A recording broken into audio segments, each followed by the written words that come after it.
ಎಲ್ರಿಗೂ ನಮಸ್ಕಾರ ಫ್ರೆಂಡ್ಸ್. ಈ ಚಿಕ್ಕ ಮಗುವಿನ ಗಿಳಿಶಾಸ್ತ್ರ ಹೇಳೋ ಕಥೆನ ಕೇಳೋಣ ಬನ್ನಿ. ಹೆಸರು ಗೋವರ್ಧನ್ ಅಂತ.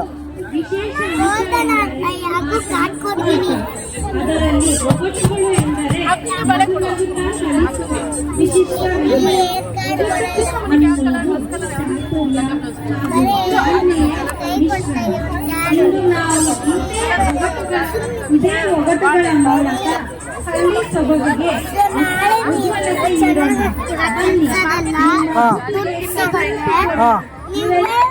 ಆಫೀಸ್ ಮಾಡ್ಬೋದು,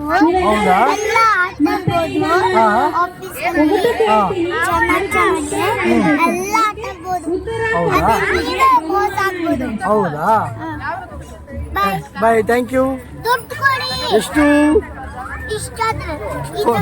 ದುಡ್ಡು ಇದೆ ಮುನಿಯಲ್ಲ, ಮೂರು ಕಣ್ಣಿಬ್ಬರು ಈಶ್ವರನ. ಆಯ್ತು. ಅವರು ಪುರೋಹಿತರೇನು ಹೇಳಲ್ವಾ? ಪುರೋಹಿತರೇನು ಹೇಳಲ್ವಾ? ಪುರೋಹಿತರು ಅವರು. ಬಾಯ್.